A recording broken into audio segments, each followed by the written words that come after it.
Good afternoon. Thank you for joining us today for our weekly news conference. We don't have a lot today, but we do have a special announcement today out of our Planning and Development Department that we are so excited to share with you guys. After that and a few announcements, then the mayor will take a few questions. Good afternoon, and thank you, as always, for joining us for our Monday afternoon press briefing.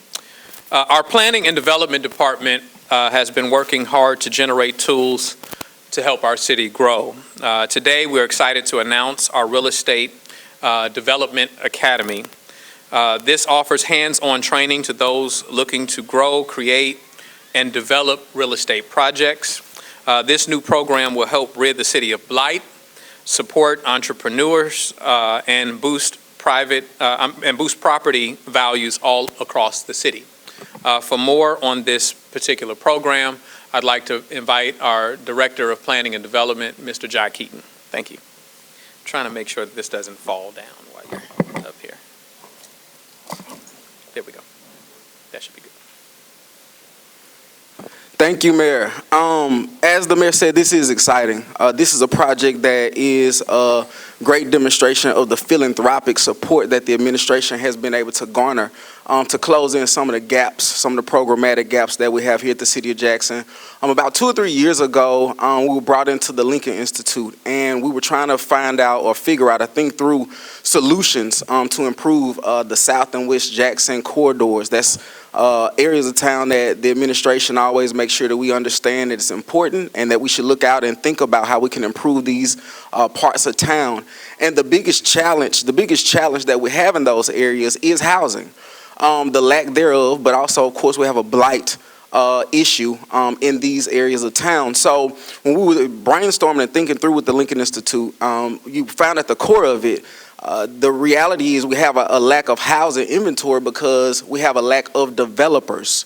And we have a lack of people in the community who understand the development process. How do you identify properties? How do you run your financial analysis in these properties? How do you go to a bank and get a loan? How do you apply for tax credits? How do you go through construction? How do you deliver the product and then lease up and offload via exit or selling or refinancing? So went on a warpath, for lack of better words, to try to find an organization that had the skills or had the ability to deliver such a program, and was able to come across a colleague of mine via the International Economic Development Council, Courtney Pogue, who was affiliated with Grow America.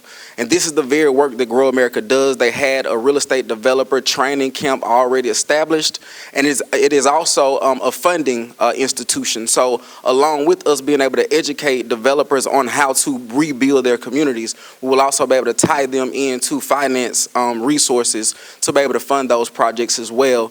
Another thing that's important to note is we are attempting to tie this into the Bon Air development.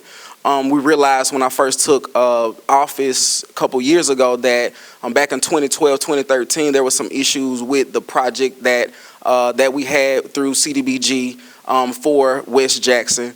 And it is important to this administration for us to clean that project up and move forward. So we like the fact that we have access to property, that once these fellows finish this training camp, they will have the option. It's not a guarantee, but it will be an option for them to partner with the City of Jackson to finish this Bon Air development. So this is an exciting project. It's an 18-month training course with 1 week of mandatory in-person training. The applications will open today and close April 15th. There is a $200 participation fee, if you will, that will cover program materials. But we encourage everyone that's interested to apply, and we look forward to having a great program. So thank you all. I'm grateful for Mr. Keaton's hard work alongside the rest of Planning and Development, who are finding creative solutions to the challenges of economic development, particularly in the most divested parts of our city. We often talk about that it requires a little more creativity when communities are not considered investor ready, where banks are a little hesitant to loan for fear that they won't receive the return on their investment. Also, where developers don't have the full capital stack. No bank or very few banks are trying to go 100% in on any investment. And so programs like this aid us in that process, the creation of alternatives that help support the needs of developers that the city has not had. Often when people do development all across the country and they sometimes visit us here in Jackson, they're surprised to find that the city has not been financially capable to date in order to supplement many of those projects. And so we are building and have built a foundation that will now allow us to do so, and we should start seeing development where it would probably be most meaningful, because there's been a lack of development in those areas for some time. Turning the page, we're always excited to celebrate not only Resurrection Day, let me say that, our Savior dying for our sins, but we know that our children at this time enjoy our Easter egg hunt that the city of Jackson puts on. We have 2 Easter egg hunts scheduled. The first is April 5th, and this will be at Livingston Park, which is right there by the zoo. It is free for those 10 and under, and $5 admission. You will receive a $5 admission to the zoo at that time. So it's free for, the actual Easter egg hunt, which is at Livingston Park, is free for children under the ages of 10 below. And once you go, you will get $5 admission charge. It will be a $5 admission charge to the zoo if you want to go. So we want to encourage people. April 5th, again, at Livingston Park. And then the second one is April 19th, and that is at the VA Legion softball field. This is reserved for children ages 4 to 10 only. Ages 4 to 10 years old only, and it starts at noon, right? So we certainly know that our residents enjoy Easter, enjoy the Easter egg hunt, and so we want to invite the young people to come out.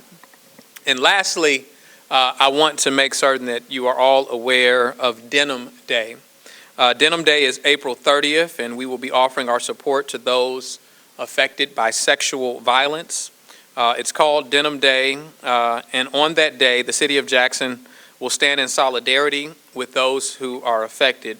We will have more details about the day in the coming weeks, but as you mark your calendars, please keep in mind that this is an effort to make sure that we stand affirmatively against any form of sexual violence.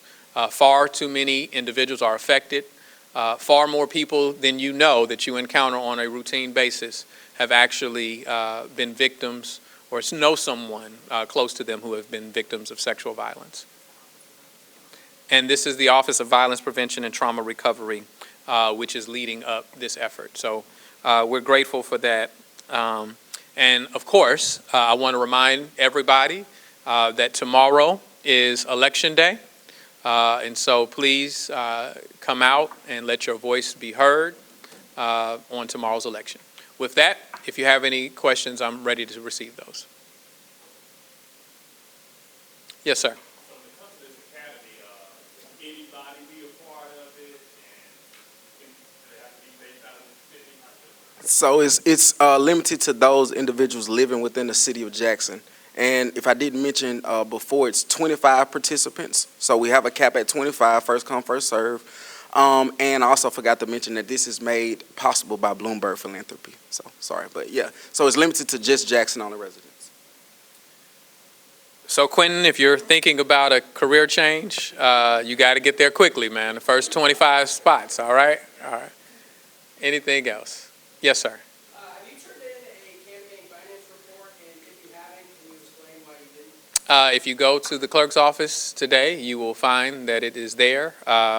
I know that there's been a lot to do about my finance report being delayed. First of all, I'm not the only one, but if you look historically, because of the hustle and bustle of a campaign, we've often been late, but it is there. It is present for you to look at. All right. And you have been getting a lot of flack for not turning in campaign finance reports. Other candidates have also not turned in campaign finance reports. I mean, what do you think that says about, just Mississippi's campaign finance laws in general? You know, I won't opine on the campaign finance laws, nor will I play victim, right? I understand the post that I hold.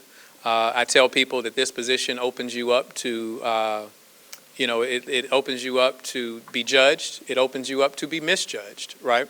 But that's a part of the work, and that's why you really have to love what you do and who you serve, because if it's about praise, then you simply can't get too high or too low. That's my position on that. Yeah. All right.